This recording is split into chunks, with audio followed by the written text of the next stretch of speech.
Pro Group Management. Workers' comp that works for you.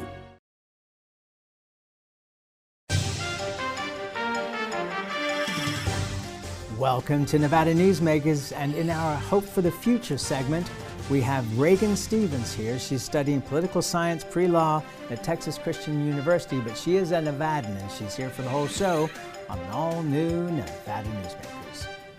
'Tis the season for the Holiday Cash Express at Tamarack Casino. We're trimming the tree with weekly cash giveaways, including a $5,000 winner every Saturday, plus $70,000 in grand prize stocking stuffers, including two $15,000 Holiday Cash winners guaranteed. It's a good time to win at Tamarack Casino. As you know, Reno is booming. Toll's development company is helping it grow with insightful design and development, building community with every project, adding beauty, adding excitement, emphasizing our shared humanity. Reno is becoming bigger. Toll's development is helping it become better, more livable, more enjoyable. To learn more, go to tollsdevelopment.com.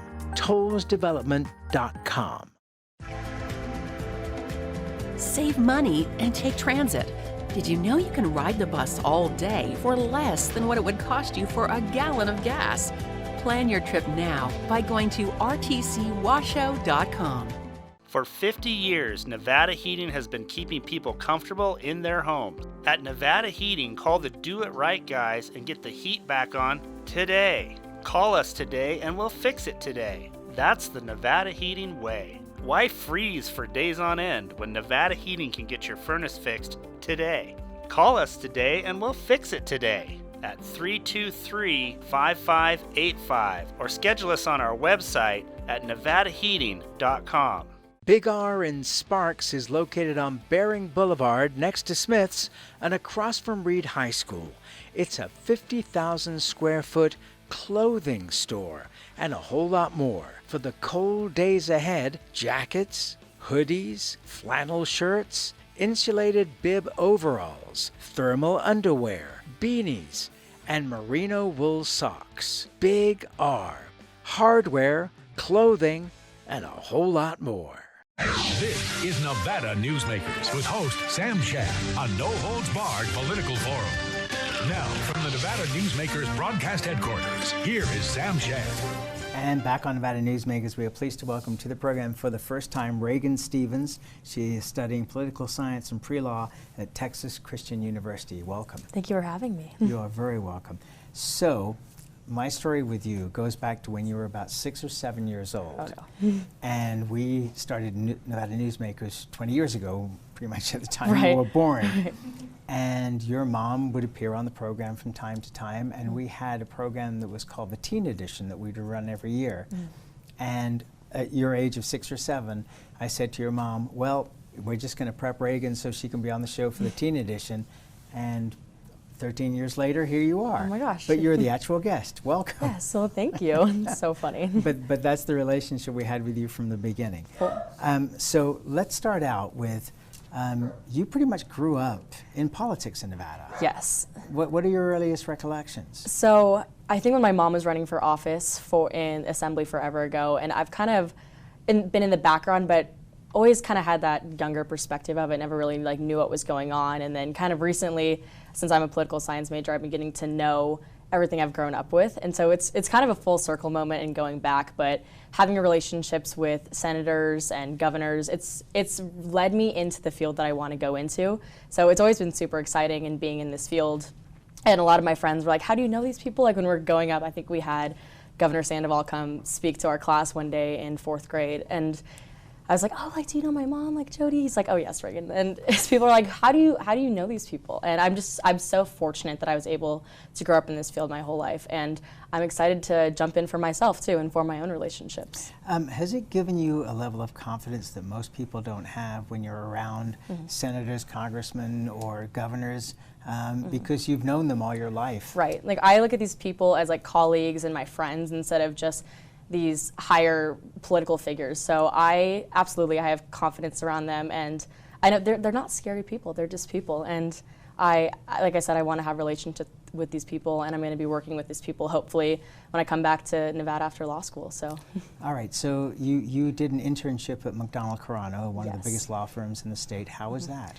It was awesome. I think that was really a gateway into getting into this political field and figuring out that I do want to pursue this career for myself. And I'm so grateful for everyone in the Government Affairs Department at McDonald-Corona for the trust they had in me too, because I was coming out of high school. I was, I think, 18 at the time, and having them allow me to work on these projects such as primary election results and putting them out to their clients and having that trust in me, it was truly awesome, and I'm honored to that I even had that opportunity. And I was a recipient of those emails, and so I can say you did a very good job on that. Thank you. What surprised you about the response to the election? That so many people were concerned that the election was not fair, that the numbers were wrong. What did you think about all that as you were seeing it? So from that perspective, I'm not sure. I think it's unfortunate that we have to question how our elections are run in the state, and maybe that will give us a good stepping stone into having that prevented in the future, because obviously we want to make sure our election process is fair, and so maybe that was a good reminder for all of us that we need to make sure that we do have fair elections and that the right people are being put in office. So it was frustrating to see how election results were questioned, but again, we need to make sure that these election results are true, and so coming at it from that perspective and doing research, it was good to see how we can prevent it maybe going forward and how Nevada in whole can do a better job, especially compared to other states across the country. I know during the presidential election we were a little behind on getting some results in. So I have hope for the future, and maybe we can learn from our mistakes in the past. Then you end up being an intern for Governor Joe Lombardo. How did that come about? So I reached out to Chief Staff Ben Kekeffer, and I had formed a relationship with him. I've had a relationship my whole life, but especially establishing that professional relationship at McDonald-Corona, said, hey, you got room for me in the governor's office next summer? He's like, we'd love to have you on the team. And again, having these people put trust in me to analyze policy during the legislative session and put in valuable input, it ensured me, again, that this is the field that I absolutely want to go into. I want to make a difference, and I want to be able to push policy forward and end up voting on this policy, either if I want to run in the Senate or Assembly, or just working with these people that get decisions made and allowing bipartisanship work. And that was one of the biggest things too I learned this summer, is we need to learn how to work together. I think from experience with working with politics or being in this field my whole life,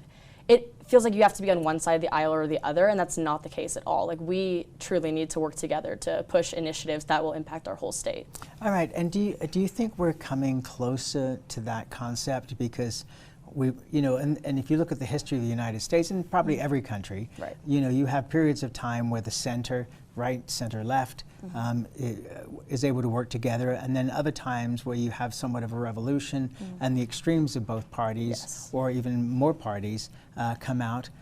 Do you think we're getting more to a place where the center is going to be the manager now? Yeah, I think I really had hope for people coming together this summer, seeing policy being worked on by both sides. It really gave me hope that we can find common ground, and it doesn't have to be so partisan on issues, and we should want to work with the other side. And no matter what side of the aisle on, or if you're in the middle, I do have hope, and I think coming together is foreseeable in the future, even no matter what's going on in our world. I think there are always people that are going to want to come together and truly push policy for the best. All right, so now you've been on the inside to an extent. Yes. You've seen what goes on in the governor's office, you've seen what goes on in the legislature.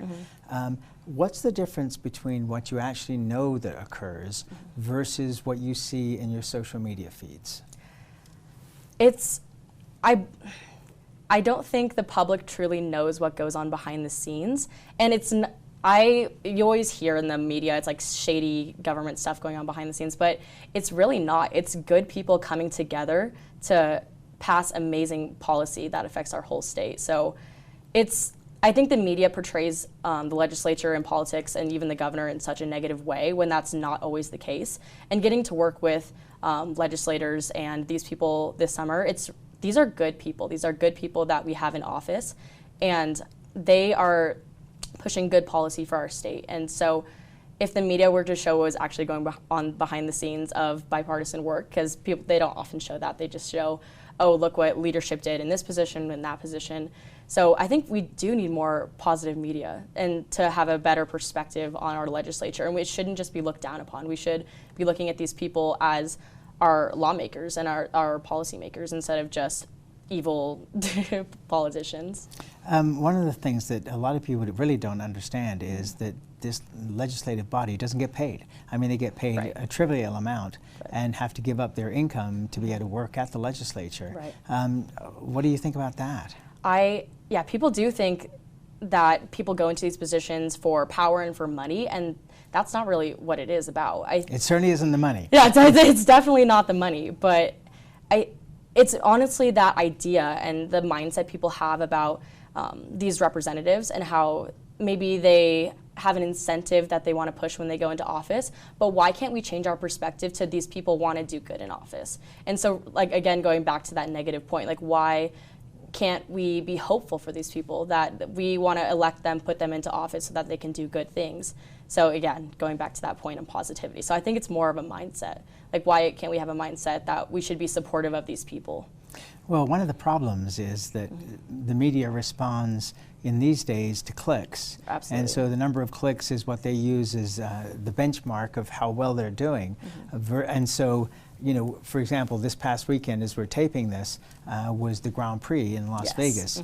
A huge success. Yes. I mean, if you read Rick Bellato's column in the Las Vegas Review-Journal last night, every major casino operator on the Strip was just talking about how this surpassed all expectations. Right. But if you'd read everything in the 3 or 4 days leading up to it, it would have been bad, bad, bad, bad, bad. Right, absolutely. How do we, in your opinion, how do we change the mindset of the media to report on more positive things? Because that's what we try to do here. Yes. We try, you know, I look at you as somebody that I think is going to be a player in the future based on everything that you've done so far, and we could go through your resume, but that would take up the entire show because of all the great things you've done.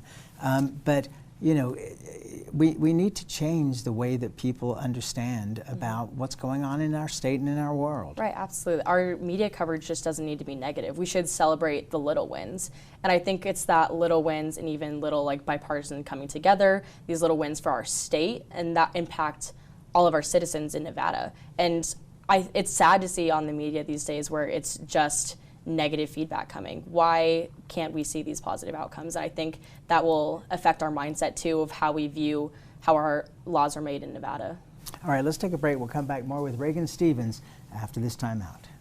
It's the $200,000 Cars and Cash giveaways at Carson Valley Inn. Cash and prize drawings Thursdays and Saturdays. Plus, win a 2023 Ford F-150 or we'll pay you cash instead. Don't miss your chance to play and win. Cars and Cash at the Carson Valley Inn. Remember 2010 in northern Nevada? 13 to 14% unemployment, thousands of homes in foreclosure, Nevada's casinos closing. Families in the Reno-Sparks area were hurting. Many were losing everything. Then Story County launched a game changer for our region, a public-private industrial partnership, streamlined permitting, slashed bureaucracy, attracting Fortune 500 companies that made Nevada their home. Story County generated a river of cash to area communities. Economic studies by the state and others for the Gigafactory consistently show positive economic benefits for our region. $4 billion in local wages, $17 billion in consumer spending and economic activity, over $100 million in taxes to Washoe, Story, Reno, Sparks, and Nevada, just for the Gigafactory alone. Story County, improving northern Nevada one industry at a time.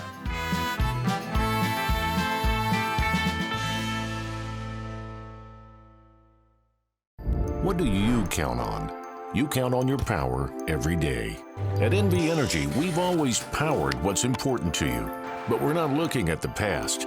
We're focused on the future. While our standards are high, our rates will remain low. And our commitment to renewables isn't just meeting standards, but leading the way. Because you can count on more than just your power. You can count on the company who brings it to you. That's our promise. You can count on it. This is Nevada Newsmakers. And back on Nevada Newsmakers, we continue our conversation with Reagan Stevens. She is studying political science and pre-law at Texas Christian University. You put out a note the other day, which was pretty awesome, that you've been elected Speaker of the House of Representatives at TCU Student Government Association. You're also Vice President of Operations for Kappa Alpha Theta Gamma Psi Chapter, which is a lot of words to put together. It is a lot of work. How did you do that? So, because you just got there. I know. I'm a sophomore, and I am blessed to have these opportunities presented with me. So I started running for our Student Government Association at TCU my freshman year. First month I got in, I just put myself out there. I wanted to be a representative for my college, and I was fortunate enough to be elected as the class of 2026 representative. So I kind of built my foundation in student government for about a year, and then this past spring I was elected as our Campus Affairs Committee Chair. So Campus Affairs deals with all of the issues around campus, either recycling initiatives, making sure that we're connected well with faculty and staff. So I was getting to learn kind of the insides of how our student government works with administration and how we can starting to build those connections. And I was fortunate 2 weeks ago to be elected as the new Speaker of the House next semester, as we had a vacancy with our current Speaker. So I'm excited to start that role and make sure that the student body is well representative in student government to administration. All right, so how does this all play into your future plans? Because it seems like you've got a lot of things already laid out. You were talking about perhaps running for the Senate or the Assembly. Where would you run? What would you run on?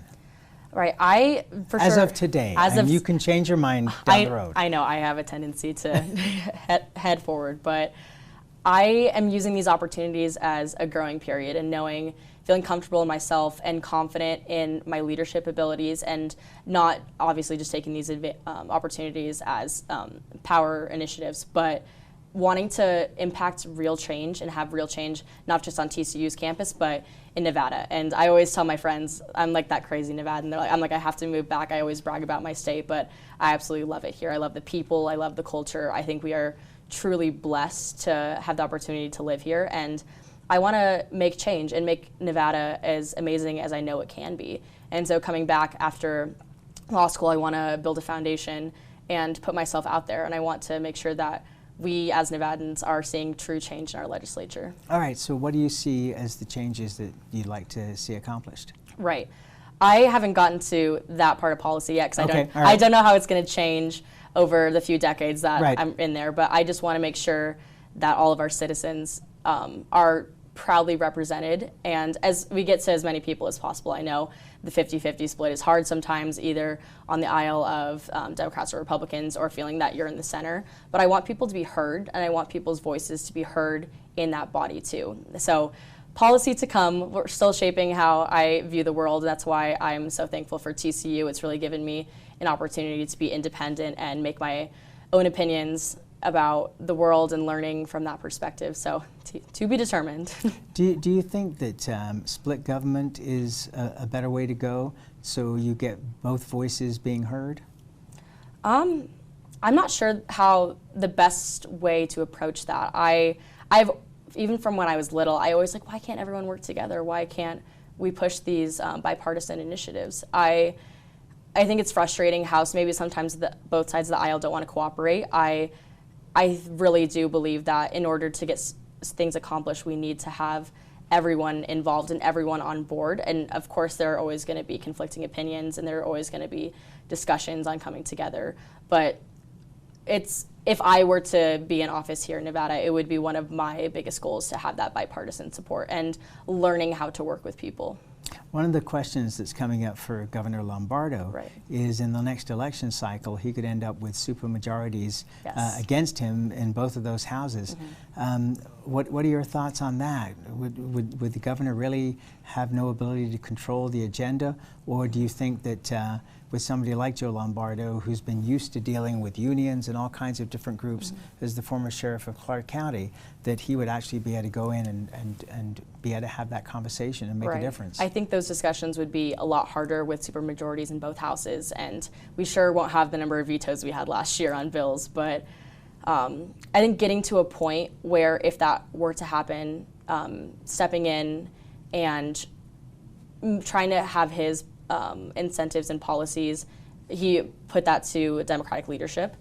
And I think that's going to be a hard spot, and I think that's for the governor's staff to determine if it comes to that point. But I just hope that policies aren't just going to be shoved through the legislature. I hope people take the time on both sides to work on it and work on policy that is going to be the best for the state. All right, let's take another break. More with Reagan Stevens, somebody to watch when we come back. Early in the morning or throughout the night, professional truck drivers are on the job, serving you, safely moving freight that's crucial to our economy. From the oldest industries to our newest innovators, from the exotic to the everyday, trucks are everywhere, moving everything. Never afraid to embrace a future that makes Nevada and our nation stronger. Trucking moves America forward. Pro Group Management offers workers' comp services to a growing number of industries. As businesses grow and change with the times, the need for a solid workers' comp program must be flexible and up to date. The evolving nature of regulations can make staying ahead of complex tasks challenging. But Pro Group Management simplifies the work so your industry can move forward and succeed. Pro Group Management, workers' comp that works for you. Like a traditional handmade basket, retail is woven into the fabric of life in Nevada. From big box to mom and pop, retail supports our communities in countless ways. Jobs for the disabled, team uniforms for kids, help for the elderly, and so much more. Retail employs over 1 in 10 workers. Retail supports Nevada, and we support retail. RANNV.org. The Nevada Builders Alliance has been protecting the interests of the construction industry for over 50 years. Our programs save members thousands of dollars every year and allow them to provide much-needed benefits to their employees. Our industry also allows Nevada to grow. If you're thinking about a career in the construction industry, reach out. And if you haven't thought of a career in construction, what are you waiting for? We are the Nevada Builders Alliance. This is Nevada Newsmakers. And back on Nevada Newsmakers, we continue our conversation with Reagan Stevens. She is studying political science and pre-law at Texas Christian University. So I was talking to somebody the other day, an assemblywoman, and I mentioned the way that a lot of people talk about millennials, for example. Yes. Now, you're Gen Z, but we were talking about millennials, and she schooled me right away and said, you know what? You know, your parents said the same thing about you, your grandparents said the same thing about your parents. You got pretty much the same attitude, which is, hey, we're the new generation. I do have hope for my generation. I see leaders with the people that I'm surrounded by, and I see people who want to make a change and are driven, and they are, like I said, they really do want to get in there and throw themselves and make an impact in the world. And I definitely think our generation is more active. Well, for my 20 years of life, from what I've seen so far, I have seen people go out in the community and make change, make positive impact. And like I said, I have hope. I have hope that the people that I'm surrounded with are going to be our next leaders in the future and are going to truly impact and affect the world. All right, so let me throw out the opposite end of the spectrum here. Yes. We have an election that is shaping up to be more and more, at least a year out, with Joe Biden, who just turned 81, and Donald Trump, who's 78. Yes. What do you think about people these ages running for either re-election, well, re-election in both cases, really, for president? I think we need capable people in office. I don't think age really matters. I believe. Really? Well, I think if you are still functioning and still able to make decisions that impact our entire country, and it really shouldn't be about age unless it is affecting how you perform. So I think it's more of a performance aspect than really an age issue. And I'm not sure if I am able to talk on either candidate. I still need to do my research on both of them, but to be determined, and we'll see who comes out victorious for either party. It's fascinating to watch the second tier. Obviously, the Democrats at this point have made their decision that Joe Biden is going to be the candidate, Kamala Harris is going to be the vice presidential candidate. But as you look at the field on the Republican side, do you see anybody else that you see breaking through at this point? I think we'll see how everything plays out, how it's going. I I haven't been following along as much as I should have been, as staying on top of my studies, but I'm excited to see how things shape out with the Republican Party and seeing who they choose. And it's going to be interesting if they decide to go with our former president or someone new to bring a new perspective to the party. So I'm excited to see. It's interesting to watch both parties going through all the changes that they're going through.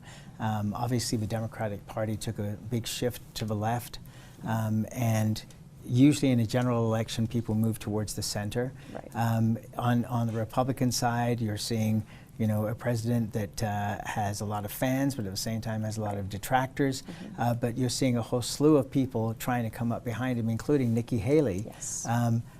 What do you think about what's going on the Republican side? I definitely think it's difficult that in order to win a primary, you have to go so far right or so far left. And I think maybe that's one of our biggest issues in politics today, is having to feel like you're on one side of the aisle and you have to support all of their policies.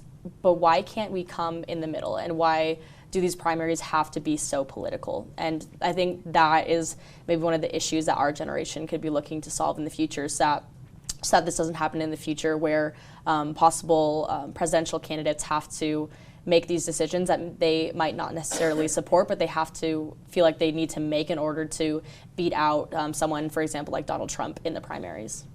And that's where we have to leave it. Would you come back again? We would really appreciate Yes. your input. Of course, I would love to. And congratulations on all you've accomplished so far. And I'm just expecting big things from you. No pressure. No pressure. Thank you. And we'll be right back. Imagine a magical garden that feeds Carson City's hungry and homeless, teaches our high school students agriculture, creates hanging floral displays to beautify downtown, and yet charges nothing. It's not magic. It's the Greenhouse Project. It's real, it's growing, and it needs your help. Go online to carsоncitygreenhouse.org so together we can grow it forward. 7 at 7 is a newscast built for your smartphone. It's a 7-minute newscast available every weekday at 7 a.m. and 7 p.m. at lvrj.com. We don't waste your time, and we give you the day's top stories. We at the RJ have noticed some similarities between us and a certain BTS character, RJ. Plus the latest in Las Vegas business, weather, health, and entertainment news. 7 at 7 streaming now on your smartphone. Modern boutique Ahern Hotel and Event Center sits at the heart of the Las Vegas Strip. 2 floors of meeting and event space are ideal for groups and conventions. Stay in one of 200 luxurious rooms and suites. Brand your event throughout the property.